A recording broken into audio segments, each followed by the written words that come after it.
ഈശോ മിശിഹായ്ക്ക് സ്തുതിയായിരിക്കട്ടെ. ക്രിസ്തുവിലേക്ക് ഏറ്റവും സ്നേഹവും വാത്സല്യമുള്ള സഹോദരങ്ങളെ, പുറപ്പാടിൻ്റെ പുസ്തകം 23-ാം അധ്യായം 25-26 വചനങ്ങൾ. നിങ്ങൾ നിങ്ങളുടെ ദൈവമായ കർത്താവിനെ ആരാധിക്കണം. അപ്പോൾ ഞാൻ നിങ്ങളുടെ ഭക്ഷ്യവും പാനീയവും ആശീർവദിക്കും, അനുഗ്രഹിക്കും. നിങ്ങളുടെ ഇടയിൽ നിന്ന് രോഗങ്ങൾ ഞാൻ ഉന്മൂലനം ചെയ്യും. ഇനി ഗർഭഛിദ്രമോ വന്ധ്യതയോ നിങ്ങളുടെ ഇടയിൽ ഉണ്ടായിരിക്കുകയില്ല. നിങ്ങൾക്ക് ഞാൻ ദീർഘായുസ് നൽകി അനുഗ്രഹിക്കും. പഴയ നിയമകാലം മുതലേ ദൈവമായ കർത്താവിൻ്റെ ആഗ്രഹം, നമ്മൾ സൃഷ്ടികളായ നമ്മൾ ദൈവത്തെ ആരാധിക്കണം. അപ്പോൾ അവിടുന്ന് എണ്ണി എണ്ണി എണ്ണി പറയുന്ന അനുഗ്രഹങ്ങളൊന്ന് ഓർത്ത് നോക്കിക്കേ. നിനക്കൊരിക്കലും ഭക്ഷണത്തിന് മുട്ടുവരില്ല.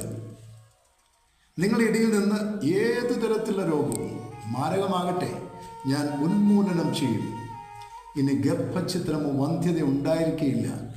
നിനക്ക് ഞാൻ ദീർഘായുസ് നൽകി അനുഗ്രഹിക്കും. എത്രയോ വലിയ വലിയ വലിയ അനുഗ്രഹങ്ങൾ നമ്മുടെ ദൈവമായ കർത്താവ് നമുക്ക് തരാൻ ആഗ്രഹിക്കുന്നു. പക്ഷെ അവിടുന്ന് പറയുന്നു, എന്നെ നിങ്ങൾ ആരാധിക്കണം. എന്നെ കേൾക്കുന്ന സഹോദരങ്ങളെ, ദൈവത്തെ കറകൂടാതെ നിഷ്കളങ്കമായി ദൈവത്തെ ആരാധിക്കാൻ നിനക്ക് നിന്റെ കുടുംബത്തിന് സാധിക്കട്ടെ.